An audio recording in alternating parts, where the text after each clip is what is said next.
boa tarde a todos. Desde já agradecer ao Círculo de Cipião pelo convite para estar aqui e poder apresentar a minha dissertação de mestrado. Agradecer em especial ao professor José Eduardo Franco pelas simpáticas palavras e pelos elogios e pela oportunidade que me tem dado em estar aqui neste centro e poder estimular e fazer mais alguma luz naquilo que tem sido as minhas investigações.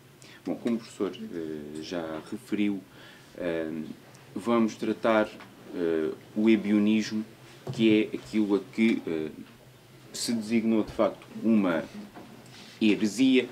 Na altura considerava sobretudo como uma seita, no sentido de seita de sectar, portanto, da raiz do verbo, que cortava com, digamos, a tradição mais ortodoxa. Mas, obviamente, ainda não havia, nesta época, que estamos a falar dos primeiros séculos depois de Cristo, ainda não havia propriamente uma ortodoxia fixa, determinada. Mas comecemos então pelo princípio. E o princípio situa-se por volta do século I antes de Cristo, com todos os problemas que o judaísmo atravessava, decorrentes não só do domínio romano, mas também de crises internas, de lutas internas entre fariseus e saduceus e aquilo que devia de ser, portanto, o judaísmo. E é aqui que surge o papel de Jesus. O messianismo de Jesus não é o único, aconteceram outros messias que foram, por sua vez, controlados pelo judaísmo. No caso de Jesus, a situação, de certa forma, descontrolou-se. E descontrolou-se ao ponto de criar um conjunto de seguidores que, na realidade, não queriam criar uma religião nova, mas sim reformar aquilo que era o judaísmo. E, portanto, nesse sentido, o papel dos cristãos, se é que podemos designar cristãos naquela época, judeo-cristãos, porque, de facto, todos eles seriam, a maioria, seriam de origem judaica e, portanto, que começam e que aceitam aquilo que é a mensagem de Jesus Cristo. Entretanto, como sabemos, eu não posso desenvolver muito estes temas, estou só a dar assim um ligeiro enquadramento histórico. A seguir, portanto, com a morte de Jesus, começa de facto o grande problema, a grande crise também do próprio cristianismo, que era por onde seguir. A primeira comunidade de Jerusalém tem vários protagonistas, nomeadamente Tiago, Pedro e Paulo. Portanto, estes três personagens, curiosamente, estão ligados a diferentes orientações daquilo que podemos designar o cristianismo. Tiago, e aqui o problema todo gira à volta dos gentios e da conversão. Tiago está sobretudo ligado à difusão da mensagem pelos judeus do próprio Israel. Portanto, daquilo que era o território de Israel. Já Pedro vai um pouco mais longe e quer converter também todo o que está ali à volta, portanto, na zona do Médio Oriente, sem incluir aqui os gentios, portanto, os pagãos. E, de facto, esta diferença marca a comunidade. E marca tanto a comunidade que depois temos Paulo, um judeu, completamente judeu, se é que se pode dizer, que vai defender a evangelização dos gentios. E essa vai ser, na realidade, a corrente, entre aspas, do cristianismo que vai vingar. Portanto, Paulo faz as suas peregrinações e, de facto, consegue lidar com a situação e retira alguns preceitos rituais que Tiago e Pedro queriam manter, como a circuncisão e mais alguns, e, portanto, consegue aceitar os gentios. E isso dá origem àquilo que nós hoje temos como considerada a Igreja Romana e o cristianismo. Portanto, esta distinção e estas variantes do cristianismo geralmente não são muito estudadas. O que, embora isto marque claramente para nós percebermos aquilo que é o cristianismo. O cristianismo não é o nascimento de Jesus, a mensagem de Jesus, e de repente temos um cristianismo perfeitamente estável, cristalizado e que dura. Não. Na realidade, há mudanças. E essas mudanças depois vão refletir-se mais tarde. Porque nesta época a teologia cristã não estava ainda totalmente desenvolvida e começam a surgir depois, mais tarde, começam a surgir problemas com o que é a Trindade, o que fazer ao Espírito Santo, o Filho, quem é, qual o papel do Filho na relação com o Pai, se existe um Deus único, qual é o papel do Filho, qual é o papel do Espírito Santo. E isto são aquilo que os concílios vão resolver ao longo dos séculos, pelo menos até ao século V, e depois ainda vão surgir algumas mazelas que só vão ser, digamos, curadas bastante mais tarde. Entramos, portanto, voltando à primeira comunidade de Jerusalém, a partir de 70, mas sobretudo a partir de 70 com a destruição do templo e depois a partir de 135 com a expulsão definitiva dos judeus, portanto, de Jerusalém e da região circundante, começa-se então a falar daquilo que é o judaísmo, ou o judeo-cristianismo, na definição, pelo menos, que dá um dos grandes especialistas, que é Simon Claude Mimoni. Por acaso eu não trouxe mais esse livro porque já vinha demasiado carregado, mas, portanto, basicamente, o judeo-cristianismo antigo é uma formulação recente que designa os judeus que reconheceram o messianismo de Jesus, que reconheceram ou não a sua divindade, mas que todos continuam a observar a Torá. Dito isto, vamos então para as três correntes, e agora, contextualizando, vamos então para as três correntes que surgem e que a patrística, tudo praticamente fontes indiretas, com exceção das recognições do Pseudo-Clemente e das homilias clementinas, que são as fontes que nós temos, fontes secundárias, também porque foram traduzidas do latim ou do grego e passam pelas mãos dos cristãos e, portanto, são reformuladas, mas de facto são as únicas fontes para o ebionismo. A patrística diz-nos que, portanto, todas estas heresias, os padres da Igreja dizem que todas estas heresias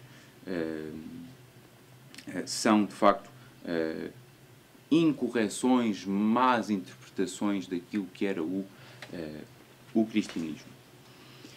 E eles citam nomeadamente três: nazarenos, elcasaitas e ebionitas. Eu coloquei assim porque vou falar dos ebionitas em último, não tem qualquer ordem nem de cronológica nem de lógica. Portanto, os nazarenos começam por ser de facto uma destas comunidades, como a definição diz, uma destas comunidades de judeus, que reconhece o messianismo de Jesus, mas primeiro começam por não reconhecer a sua divindade e depois acabam por reconhecê-la. E acabam por ser integrados, de certa forma, na Igreja cristã. Os alcasaitas, ao contrário, reconhecem também o messianismo de Jesus, não reconhecem a sua divindade, mas continuam todos também a observar a Torá. Todos os preceitos judaicos mantêm-se. Os alcasitas têm uma definição muito interessante da revelação, só para um parênteses, tem uma definição da revelação muito interessante, que eles dizem que o livro caiu do céu. Curiosamente, mais tarde vamos ouvir isso também noutra religião, que é o islamismo, que é o Islão. Portanto, o livro cai do céu, é revelado, é passado. Não há intermediários. Portanto, vemos como isto tudo se articula. E, por fim, os ebionitas, que é aqueles que a mim mais me interessaram. Os ebionitas, mais uma vez, portanto, messianismo de Jesus, não reconhecem a sua divindade. Continuam a observar a Torá, portanto, todos os preceitos rituais da Torá, e são comunidades relativamente dispersas, que nunca se organizaram, nenhuma destas, aliás, se organizou em igreja estruturada. São pequenas comunidades que, depois de 135, se dispersam pela Arábia, pela Palestina, pela Arábia, e mantêm, aparentemente, eles têm um certo código de não transmissão dos seus escritos religiosos. E, portanto, aquilo que eles usam não passa.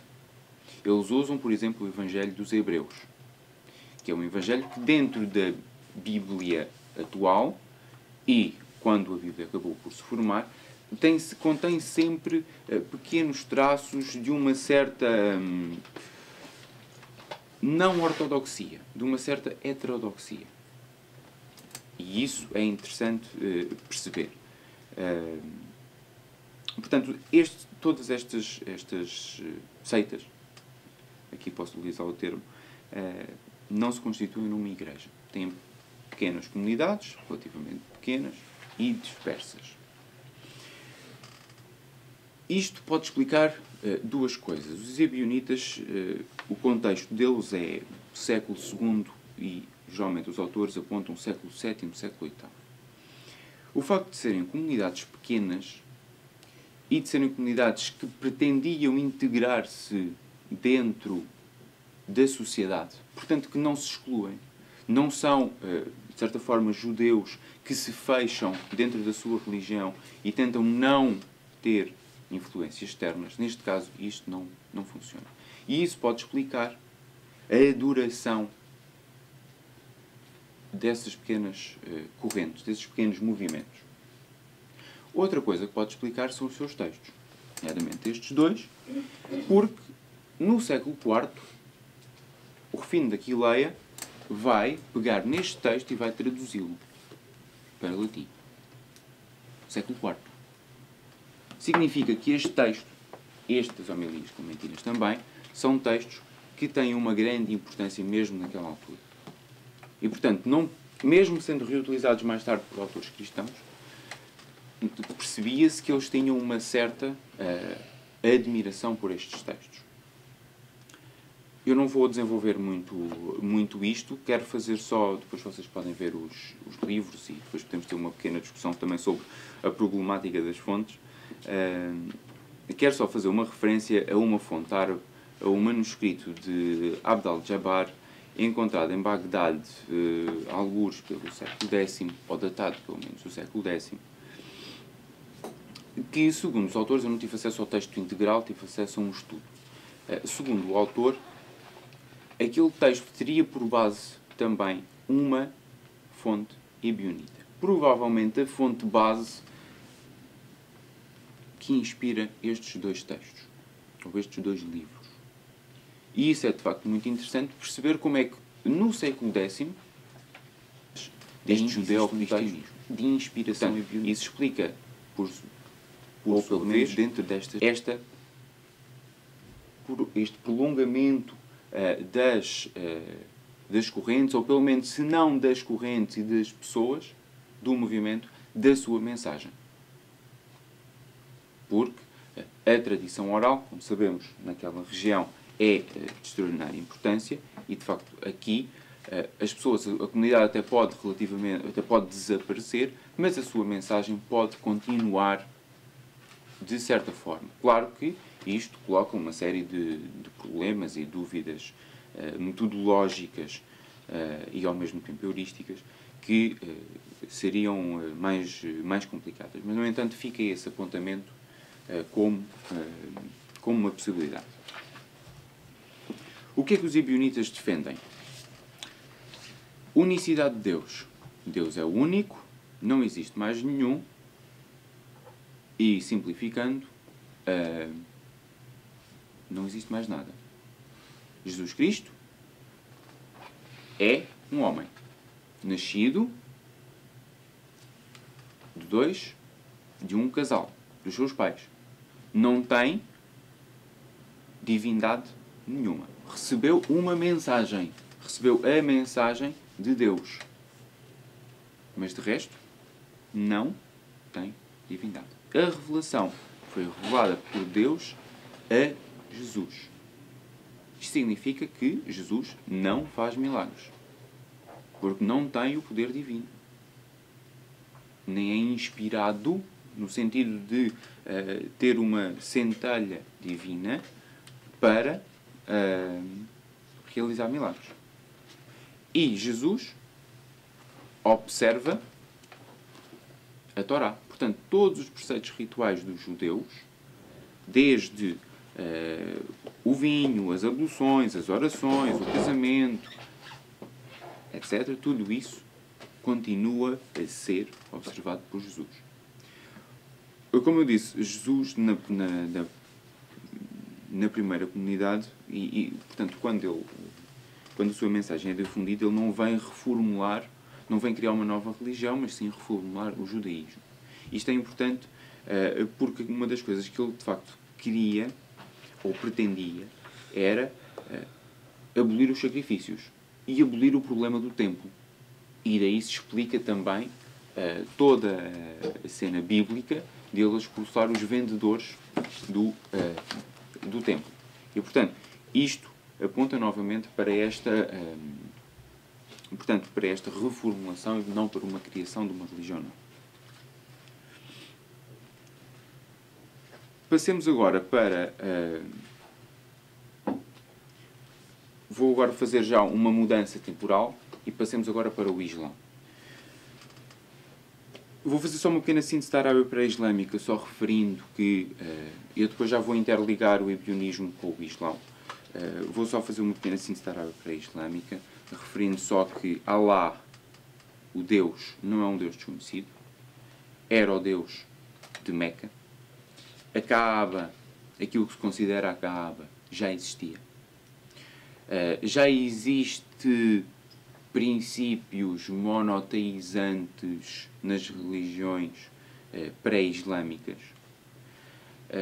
Existe uma vasta comunidade judaica em Medina, Yátrib na altura, e existe também uma comunidade forte em Meca.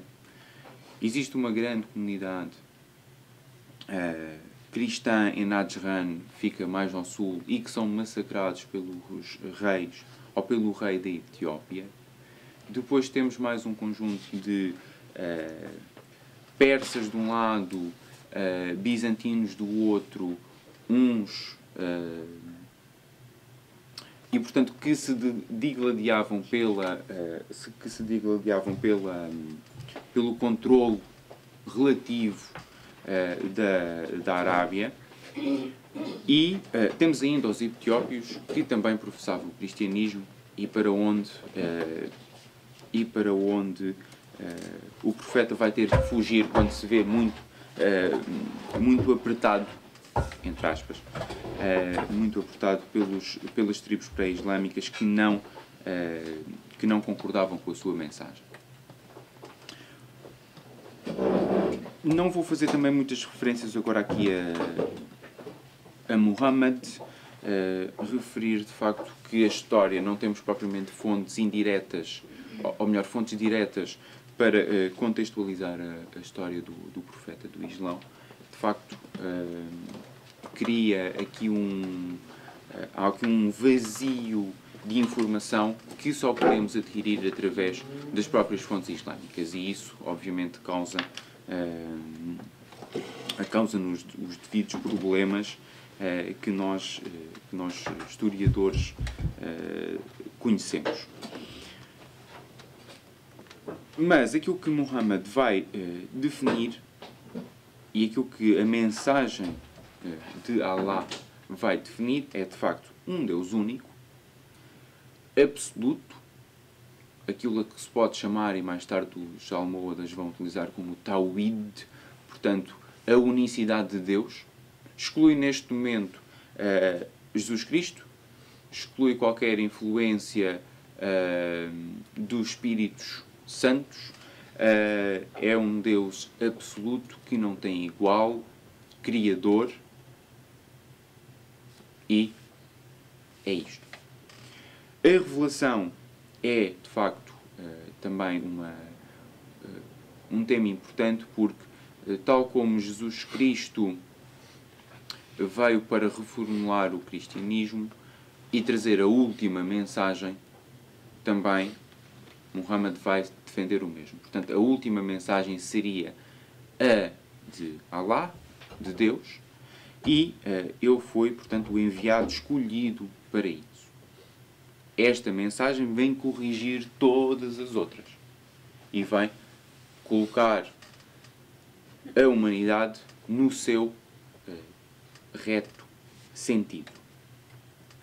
O profeta, como disse, não tem, portanto, nenhum princípio de divinização, é o último enviado, e isso faz com que, portanto, não exista aqui qualquer associação a Deus. Ele apenas recebe. É um transmissor, um mensageiro, e não tanto um profeta, e depois pode-se analisar a diferença entre as palavras, não tanto um profeta como é definido pelo cristianismo. Por fim, nós hoje sabemos também, e na altura também já existiam, algumas prescrições rituais para o Islão. Nomeadamente, algumas mudaram. Nomeadamente o vinho, as abluções, que isso começa desde o princípio, a possibilidade do casamento, tal como os ebionitas, e as orações. As orações, curiosamente, na altura eram 3, portanto, quando Muhammad surge, eram 3 voltadas para Jerusalém. Só mais tarde, por conflitos com o judaísmo, é que essa orientação vai mudar. Vão passar a ser 5 orações diárias voltadas para Meca. Portanto, é curioso ver esta passagem entre uma coisa e outra. Penso que me faltam 5 minutos? Mais ou menos. Então, estes 5 minutos estão reservados para fazer um bocadinho de comparação e aquilo que me foi mais difícil, e depois podemos problematizar isso, que era como fazer, de certa forma... Atenção, eu não fiz, talvez devia ter dito isto no princípio, aquilo que eu não pretendia dizer o ebionismo dá origem ao Islão. Não, na realidade há pontos de contacto, ou parecem existir pontos de contacto. E eu já vou explicá-los. Isto não pretende, ninguém é muçulmano aqui, mas se fosse um muçulmano isto seria uma ofensa. Porque, de facto, do ponto de vista da fé, atenção, do ponto de vista da fé, não historicamente e cientificamente como eu tratei o tema, do ponto de vista da fé, isto é uma heresia. Porque, de facto, eu estou a dizer que o Alcorão é influenciado. E, na realidade, não é. Pelo menos para a fé islâmica. Portanto, não existe qualquer influência externa sobre o Alcorão. Significa que ele não veio de lado nenhum, veio de Deus, e Deus é tudo, e, portanto, claro que, obviamente, uns sorriem porque sabemos que cientificamente mesmo, mas o problema deu-se exatamente com o cristianismo também. Só com o protestantismo é que se começam a criticar alguns dogmas religiosos neste caso do catolicismo, e então as coisas começam a mudar. Mas de facto aqui o problema é exatamente o mesmo. Ainda há poucos estudos nesta área, eu já vou passar os livros no final, há poucos estudos nesta área, porque de facto cria este problema entre a distinção o que é a fé e o que é depois o estudo histórico ou científico ou mesmo literário. Só os ocidentais é que praticamente têm feito isso, praticamente, alguns muçulmanos já o vão fazendo, mas de facto este é um problema de facto bastante grande neste tipo de trabalhos. Por isso é que eu não quis arriscar, e são pontos de contacto e não propriamente influências. Para os 3 minutos que me faltam, unicidade, e agora vamos fazer os tais pontos de contacto. Unicidade de Allah. Deus é, isto está em francês, portanto eu vou traduzir o mais rapidamente que eu conseguir. Deus é o único Deus. E depois, nas homilias, não há outro Deus, diz o próprio Deus, não há outro Deus que eu. Eu sou o primeiro, mas também sou o último, e além de mim não existe outro Deus. Portanto, isto aqui resume basicamente toda a teologia, quer alcorânica, quer ebionita. Não há Deus, não pode existir idolatria, não pode existir politeísmo, e depois reproduzem-se muitos trechos sobre este problema. Não há, obviamente, qualquer noção de trindade, e Deus, como no judaísmo, como no cristianismo e como no islão, Deus é omnipotente, é absoluto, omnipotente, omnisciente e omnipresente. Tudo. E é Ele que, até certo ponto, conduz o nosso destino.